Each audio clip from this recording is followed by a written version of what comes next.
Every morning at 6 a.m., my alarm clock goes off and I cannot get out of bed.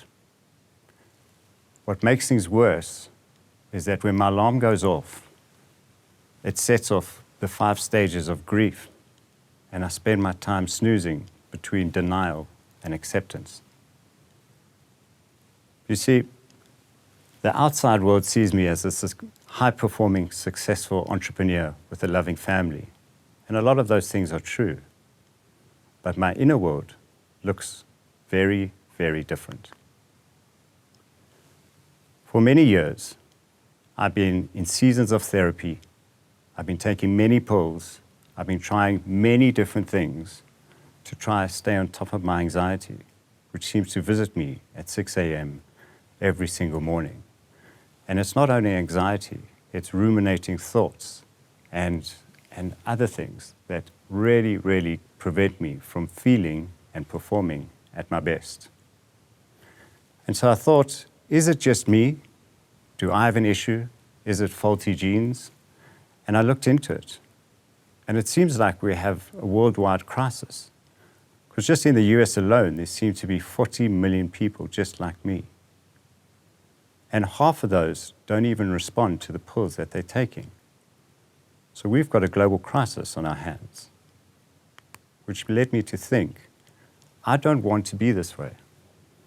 Could there be another option, an alternative way to either reset my brain or to rewire my mind in a way that I didn't have to be so reliant on either pills or therapy? And so on a crisp morning, on the 9th of April, 2019, I found myself in a foreign country and my alarm went off at 6 a.m. and I jolted out of bed. That day was going to be a big day, a significant day.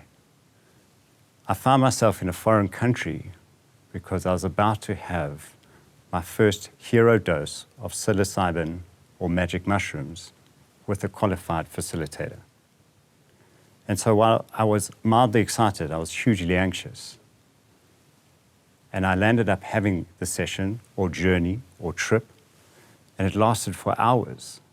And going into it, what I was really excited about is I thought I was going to have a magic carpet ride of my innerverse and really get to the bottom and understand what I'm all about and to see weird and wonderful things that was happening in my mind.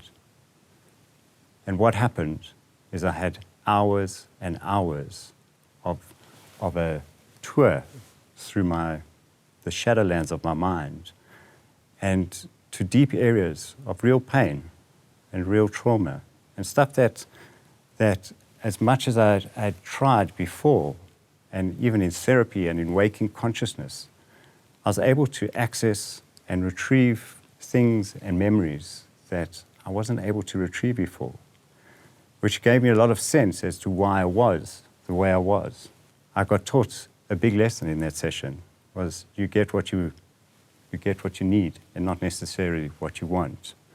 But what I did get out of that session is what I feel that is, in software terms, is that my brain or my mind did get an upgrade. And you see, the good news is that I managed to get off my pills. I managed to lower my anxiety. I've managed to live with a lot more purpose and perspective and meaning. And that, for me, has been since 2019. And so I'm not suggesting by any means that everyone should run out and go buy a bag of mushrooms and try it on their own. In fact, I'm about to tell you the opposite. I'm about to give you as a dose of perspective. And if you look at this graph and you have a look and see, on the left-hand side, when you look at harm to oneself or to others, you have alcohol, and right on the other end, you have mushrooms. But still, it is something that needs to be done in a safe and supported environment with someone who's trained to deal with whatever comes up in the session. And so not only is it pretty safe to do, and especially in the right setting, But if you have a look what's happening internationally, you can see that most of the top universities and medical hospitals have already set up psychedelic units to do further research on not only how these compounds work, but how to best bring out the effects in patients that are dealing with mental health issues. In fact, the FDA has considered psilocybin and MDMA a breakthrough drug in dealing with things such as PTSD, depression, and anxiety. And in a meta-study of many, many different psychedelic studies, what came out most is that those that have had a safe psychedelic experience view it or experience it as one of the most meaningful experiences of their lives.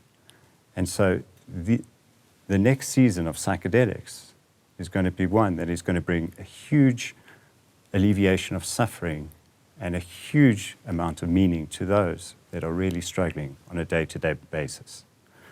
But enough about me, enough about the research. What I'm here to tell you is that the future of therapy is about to get its own upgrade.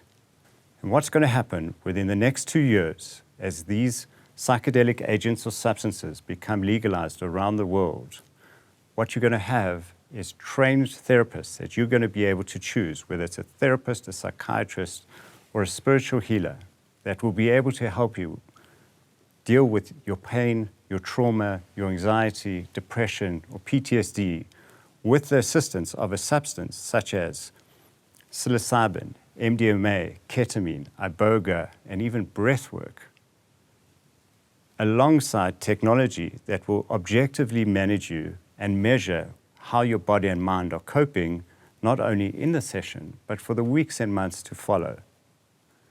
And so this is what's coming. Not only is it around the corner, but by 2023, this will be happening right around the world, which makes me hugely, hugely excited. And so I'd like to end off with a quote by one of the psychedelic greats by the name of Dr. Stanislav Grof, who was a scientist, a psychiatrist, and the creator of holotropic breathwork. And he had a famous quote: "Psychedelics, used responsibly and with proper caution, would be for psychiatry what the microscope is for biology, or the telescope is for astronomy." Thank you very much.